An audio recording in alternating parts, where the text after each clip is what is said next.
Hey guys, what's up? Welcome to my channel. My name's Frank, and I printed a whole other Iron Man suit. Meet the MK40 Shotgun.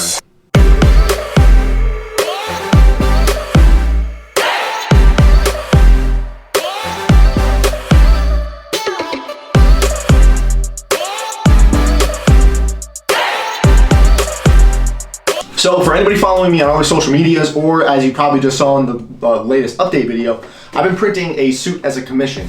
Now again, I don't do commissions. This was a very rare case of a deal I struck with somebody, and it was exciting to try to print a whole other suit that wasn't the Mark 85 or the Mark 39. And it was a lot of fun. Now the MK40 Shotgun is probably the least Iron Man suit from Iron Man 3. How many times can you say Iron Man? Haha.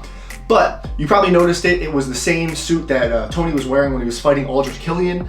It's the one that got its leg cut off and then gets cut in half, and it looks really awesome. It's a really unique suit. So I printed the entire thing. It's officially done, and before I box it up and send it out, I wanted to do a little review on the suit, the files, how everything fits together, my opinions on it, and give you guys a little bit of information on the scale of it and what it looks like in case you guys want to go and print it. So let's take a look. So this is the suit laid out on the floor. There are a lot of pieces to it, probably more than the Mark 85, but I don't think there's quite as many as Star Boost. And because of who's going to be wearing the suit, I did omit a couple parts, the inner elbows, the back of the knees, and the shoes, but I did still print the shoe covers because just how he's going to be wearing it on stage and just having fun with it. These parts would just limit his mobility greatly, so we just didn't print them out. The entire suit was printed in Monoprice PLA+. It's like a matte gray, and it's really, really nice to print with, and I really like how it came out. I wanted to give you guys an overview of the suit before we actually look at the files, and I'm not going to probably spend too much time on the files, only because I feel that these files are very easy to print. These used very, very minimal supports, and I was able to print all of this off with, I believe, just over 10 rolls of PLA. So that's not too bad. About 10 kilograms, almost 11. Let's start off with the helmet and the head and just how unique this thing looks. The main point of Shotgun, I believe it's still his fastest suit, and it operates almost like a visor, and the point is to print this little visor part off. You could print it in like a clear PETG, but I don't really know about the translucency or transparency of that, but you could vacuum form it. You could use some plastic to mold, and the point is this visor is supposed to slide up and down on the face mask, so he's gonna have to figure that out, but that's gonna be a problem for later.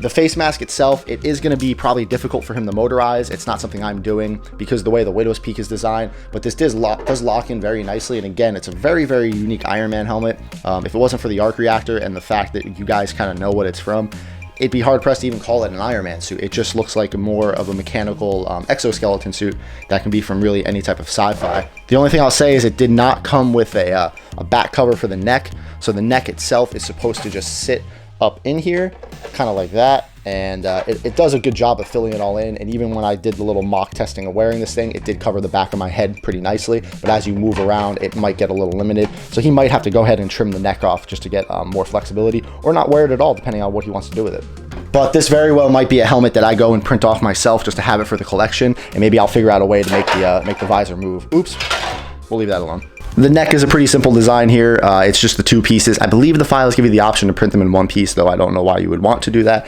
And then this little part just comes off. So fitting that with some Velcro or some straps or, really whatever, that'll work out pretty nicely. The neck printed out fairly simply. I think I just printed it standing up like this because that's where I can see my, my raft marks. So this really didn't use much material at all. It didn't even support in here, just the way I was able to angle it a little bit tilted back, and it printed really nicely. Yeah, you can really see how nice this Monoprice PLA+ is. It came out really, really smooth. Moving on to the chest and the back, there is a lot to talk about here, especially why that has some wood filler in it, and what parts I printed in one full-size piece and what parts I didn't. Now, thanks to my CR10 Max, I was able to print the whole chest piece in one solid part, but it is a little deceitful because there are these little collar parts sitting up here that are separate. I just kind of duct taped them in temporarily. So the chest is big, but it's not as big as you would think. And I was able to print this standing basically straight up without the need of almost any supports. I sat it here, stood it up, and it was good. And you can see here the little arc reactor cover. I do have a resin casting tutorial. I don't know if he's gonna put a clear cover on it, cut out some plastic.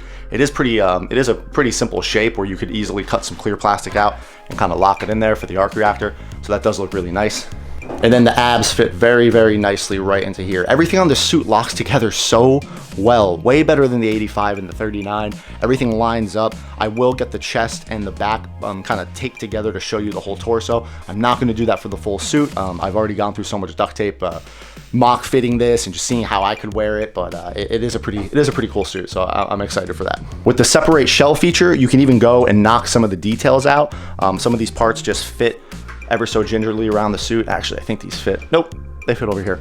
So these ones sit in here. You tape them in, and then that goes there. And then these little crossbars, I believe they sit in here. Maybe I have that backwards. I don't know, I gotta look at the suit again. But these details go there, and then these details go here, and they fall and they disappear forever. So you can print them out separately to save yourself some painting and masking, so that's kind of nice. Now for the back, I think I already mentioned this in another video. I had cut the back in half because just because you can print big doesn't mean you should, and getting this to fit on my CR10 Max was a little difficult, so I lopped it in half. However, when I put the top part onto my Max's build plate, I had subducted part of it into the build plate so it didn't print. Now, I could have gone and reprinted the whole thing. I could have gone and just tried to print the part that was missing, and all of that Bondo is what's missing. And I know it looks rough right now, but detail lines are scribed back in, and it will just take a little bit of primer to clean that up. So what I did is I taped the back together because right here still lined up fine, but there was a huge hole in the middle. I lined it up, put a piece of tape across it, and then started just pouring melted plastic inside of it. With my PLA welding, I was just using extra rafts of material to then fill in. And I know it looks like dookie, but it's the inside, and you're not gonna see it anyway. And I was filling it up, and then I took the tape off, and then I filled the rest with Bondo, or not Bondo, wood filler. I don't know, you guys got me saying Bondo all the time. Yeah, anyway, so I was able to fill it back in and took a razor and a scriber and was able to cut in the detail again. So this will paint just fine. Yeah, so that's just something you might have to overcome. It was almost a failure, but I was able to save it, and it does line up and it looks fine. If you grayscale this, maybe it won't look as bad, but yeah, I'm excited to see him paint this. The back is just a beefy boy, and if you notice here, there's a spot for a jetpack, a booster. This little jetpack thing here does make an appearance in the movie. When Aldrich Killian kicks him off the ledge, the booster starts, boosting, and then it lifts him back up onto the platform and they continue fighting. So that this did get a little bit of use, which was pretty cool. I did run a separate shell feature to knock these boosters out of the jetpack itself. And the way that they do fit on, you put that part back there, you take this, I believe this goes in here, kind of like that, just for some detail. And then one booster, whichever one's bigger, I think this one goes here, and then that one might go there. And it ends up looking something like that. So he can super glue it, weld it, he can cut out a hole, he can add his own lights, he can add smoke effects. So being able to separate those definitely gives you a lot of freedom to play with, and then you can always put them back on. If you do separate shells on this jetpack though, it's gonna give you two more little pieces that look like this. They're the same size, but they don't really fit back in, just the way the meshes collide. So you can just throw those out. It won't affect the build at all. So just note if you go and separate shells, you'll have 6 pieces, but you really only need these 4 because that's what the jetpack looks like. So that's pretty nice. And then here we have the lower back. Even at 115%, or no, 110%, this is very, very tight. And because of this little spike in the back right here, it is very uncomfortable for even me to wear, but he will be able to heat it up and warp it and manipulate it. I can fit in it, but again, it's really tight. I believe his waist is a little smaller than mine, even though he's taller. So he really shouldn't have too much problems with that. And then it just, it locks in, and there's some tabs right here and some tabs right there that they kind of just slot in together with. The cog piece here, just because of the orientation, I did cut this front part off because the way I had to position it, it was just using a lot of supports, and printing it like this used no supports. I just cut that off, printed it separately, and PLA welded it together. And there are some details, little thigh covers, right, that go between here and the actual thigh. They're very, very small details that fill it in. Again, they will restrict mobility greatly, so we just omitted them. There's no point in having them. You're not gonna see it, and the way he's gonna be, running, he's a DJ, so the way he's gonna be running around and moving on stage, it's just gonna kind of get in the way, and it could risk breaking or cracking something if there's this new added piece in between these areas, and he's gonna have clothes and the suit on under it, just like we all wear, so that's totally fine. I even omitted that same part in my own Iron Man suit, my Mark 85, just sitting right in there, it was restricting. Maybe one day I'll go and try to fit them in, but for now I'm okay with it. And the butt plate was printed just standing up. This came out really good. Look at that. Look at that. Look at that butt. Look at it. There's not much to talk about in ways of the arms. I didn't print the inner elbow part, but I did print the elbow pit. What do we call that? What do we call that? I'm gonna call it the elbow pit. There's probably a name for it. I don't know. Anyway, the elbow I did print, and yeah. So this does fit together a little weird. There's no really mechanical structure for it. It doesn't really make sense like a Mark III or a Mark VII where there's hinges and joints. It is just gonna be kind of fitting this up. Maybe some Velcro on this to your elbow. You could position it onto the bicep, or the bicep. And nothing really like locks together. Like you'll be hard pressed for things to fit. Like that doesn't really make sense, but that's how it sits. And then the elbow part goes and then fits inside of here. So it doesn't make too much sense. The arm's probably the part that really doesn't line up the best, but it's just the way the file's designed. And then a very generic hand topper that's just gonna sit there on a glove or whatever he's using. The forearms do look pretty cool though. I do like this, I don't know, hexagonal pattern design that they have all over the suit. It's very unique to it, and it gives it a nice flair. And then you have these giant beefy shoulder plates that are almost bigger than my Mark 85 shoulders over there. They're just shapedly a little different and spiky, so they're definitely going to give him some nice broad shoulders for the suit. Moving on to the thighs. Okay, so the thighs I printed in 2 parts. I could barely fit these on my CR10 Max without using just a ridiculous amount of supports. It just wasn't worth it. So I went into a mesh mixer, found the spot that had the least amount of detail, and just cut it in half. So it's welded together pretty nicely. I smoothed it out the best I could. Again, some primer and some wood filler will take care of that. I tried to avoid as much detail as possible, but it is a little unavoidable in some instances. And look at these. These, like, I do wish DO3D made these a separate shell, so I could have popped them out. They almost look like cassette tapes. I think that's the thing that comes to mind when I look at these. There's 4 of them, 1 on each thigh and 1 on each shin. So it would have been nice to be able to pop these out and print them standing up. Instead of having a lot of support material in there, I was able to cut a lot of it out. But yeah, that might have been a nice little feature. Maybe they'll go back and do it if they see this. Probably ask them to do it. Anyway, yeah. So the thighs are really big. They're freaking massive. I really don't know how else to put that. And then you can see that the kneecaps line up just perfectly. They slot right in there. These printed, I don't think I used like any supports for these. I just stood them up like this, and it didn't use anything on the inside. Little piece of tape there. I don't know what that is. Cool. Yeah, no, the thighs really aren't that spectacular. They're big. They definitely used almost a whole roll on each thigh. So, you know, just be careful with that when you're slicing it. What I didn't say is all of this is printed at a 10% infill. I did use more material than I would have liked on this, but I wanted it to be a little bit stronger, where my suit is anywhere between a 5 and a 10. Some parts are 7, some parts are not. Star Boost, I think, was a 5 to a 10, but this whole suit is 10% infill. So it did use a little bit more. And even with that, I still only used about 11 rolls because there was just so little support material used on this. It was beneficial. Looking back at it, I think the part per size that used the most support material was this little ankle cover. It sits at the bottom of the shin, and it sits like that and wraps over the front of your ankle.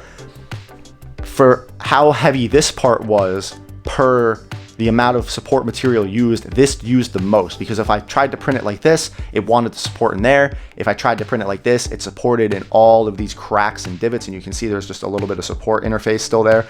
Trust me, I played around with it. I know what I'm doing here, but that was the best way to print it. So this literally used the most support material per size of item, and everything else, nothing else really used a lot of supports at all. Maybe the helmet, I think maybe the faceplate used a good amount, but the thighs printed in just like a cylinder, there was really no support there. The same with the shins, and the same with really everything else in the suit. So orientation is key. It really makes a big difference on how much waste you used. So here's the shin. I have one of them still taped together. Here's that other little cassette player. There is the little inner cover, and there's these cool little plates on the side. There's a 3-part little booster sitting there that you can tape in, and then there's a little long booster sitting here in the back.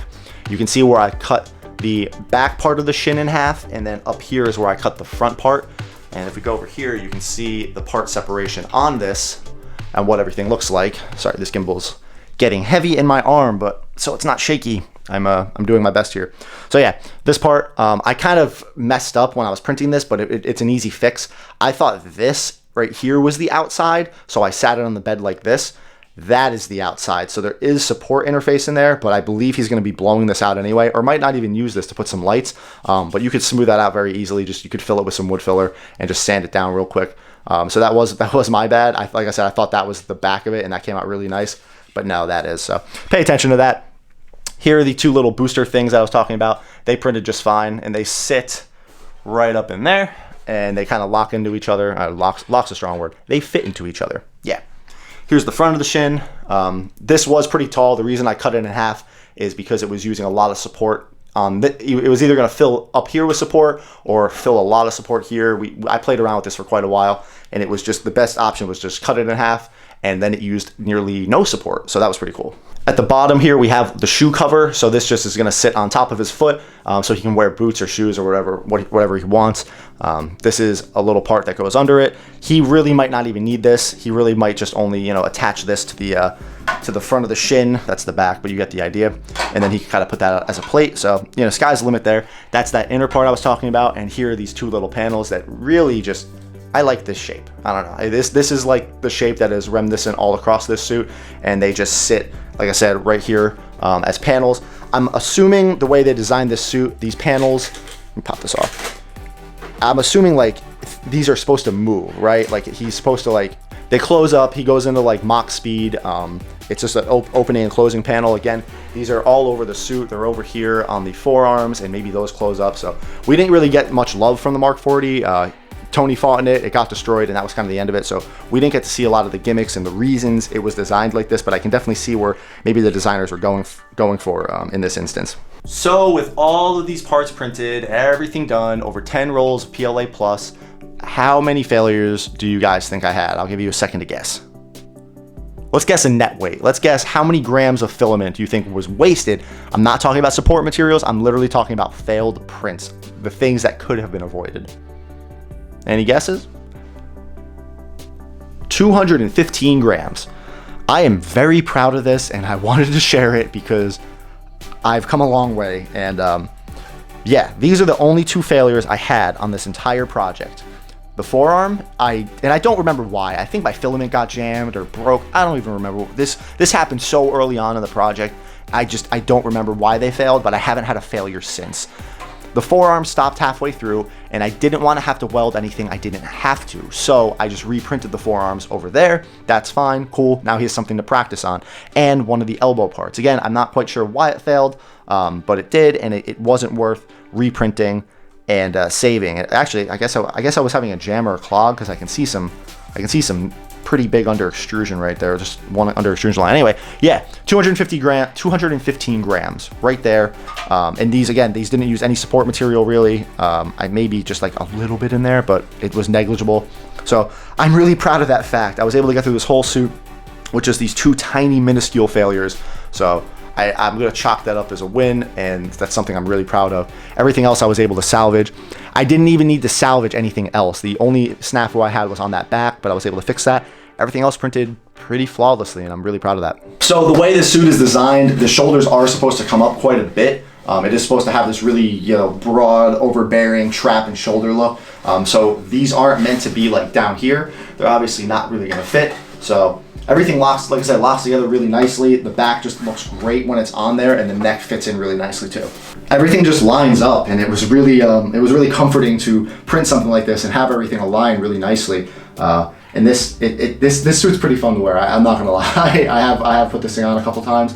A lot of duct tape, way more duct tape. If you want to see me like wearing it, there's a little video clip on my TikTok of it. But that's about all you're gonna get because I need to pack this up and get it shipped out of here.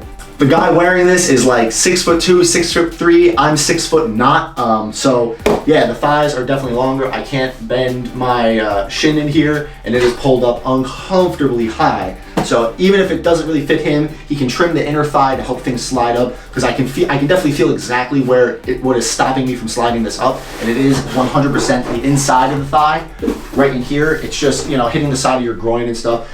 You don't see this typically on Iron Man suits. I even had to trim mine out just to get the thighs to slide up higher, which is fine. So if you're in here with a Dremel and you have so much room here that you can cut out just perfectly to help everything fit and slide up better. So it is nice that There isn't a lot of detail in here, so you could really just cut all of this out and have plenty of room to walk so things aren't getting pinched.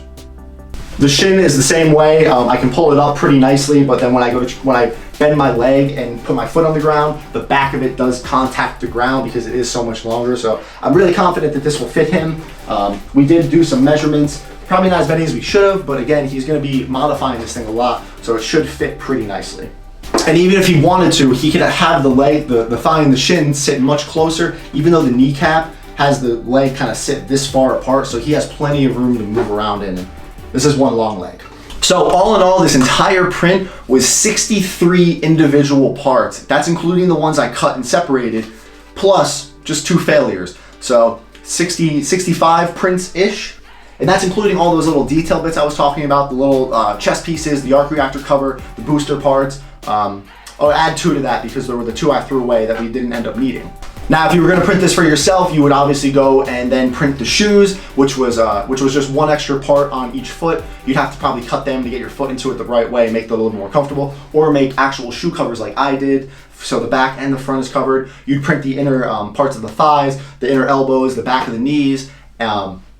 Aside from that, everything else I did print, so you really only be looking at maybe roughly 10 more prints, depending on how you cut and slice it. Before we wrap it up and take a real quick peek at the file set, I want to show you guys the printers I use because I know that question is going to come up.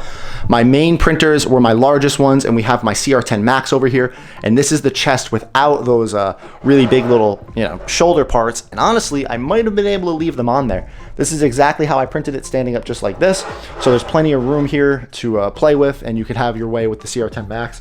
You could print the whole suit on this thing if you really wanted to without having to cut almost any part. I would still suggest cutting like the thighs and the shins, and then obviously I had to cut the back. I also used a CR10S Pro V2, and this normal CR10 sizes can fit helmets just fine. Obviously I didn't print it with the faceplate on. I did have the faceplate off, and it was standing up and all this fun stuff. This is just a standard CR10. They're the same size. That's one of the biceps, and there's plenty of room to work with there. I also mainly used, honestly, it was my Ender 5 Pluses, and that's one of the shoulder pads, and there's, again, plenty of room in there, and another Ender 5 Plus over here. You can even utilize an Ender 3. Now, my Ender 3 is now taller than a standard Ender 3 thanks to the new Creality kit, but the head right here that's exactly the max height of a normal Ender, and you can fit the forearm in there just fine. So I was printing a lot of the little details in there, the arc reactor, those little pellets and plates, a lot of the vents were printed on my Ender 3.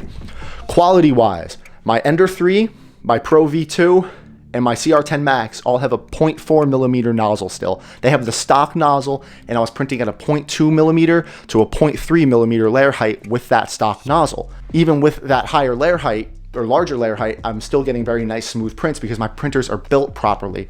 Quality doesn't come from a bunch of settings and dialing in these crazy profiles.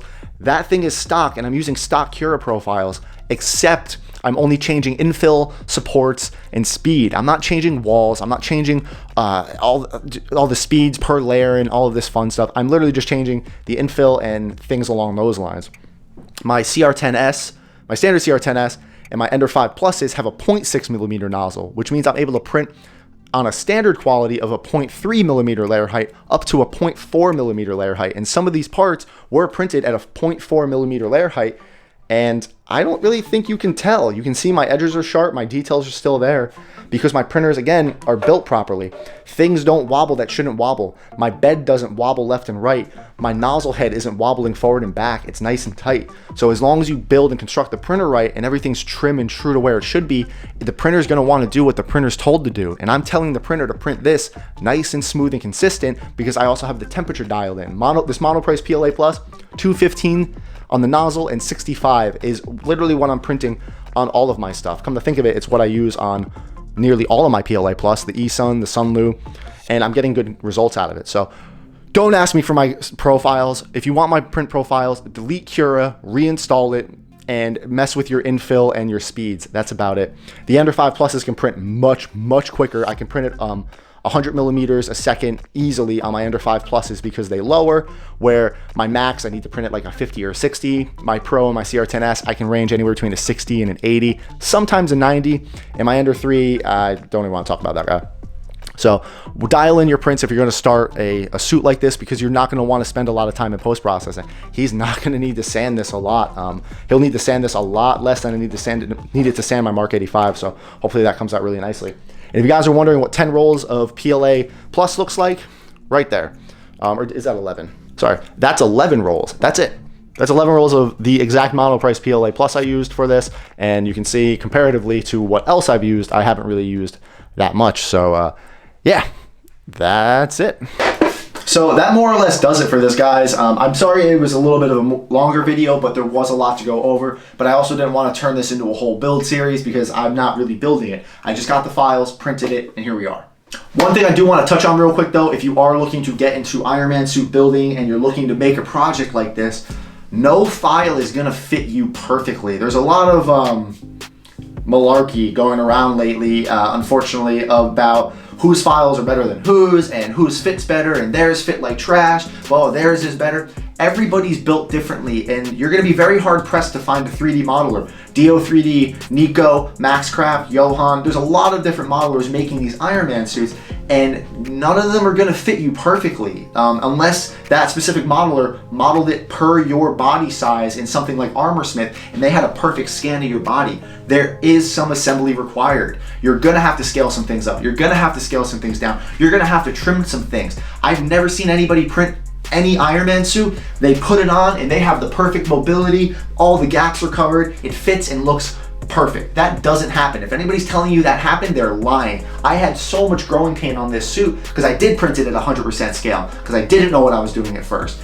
So my mobility is limited and I had to do a lot of trimming and cutting. That's part of the deal. Anybody else telling you otherwise, they're lying, and no suit really fits better than another. It's all about the work you put into it, and you need to be prepared to put that work in. Somebody can advertise all day that one suit file fits better and it has more mobility and flexibility than another, but they're kind of just lying. That's not how this works at all. More often than not, you're either gonna have to make two choices. You're gonna need to sacrifice mobility for accuracy or sacrifice accuracy for mobility, because these aren't subducting, multi-million-dollar metal suits with parts that move and reform to your body and have servos and actuators all over the place to help keep your joints covered as you move.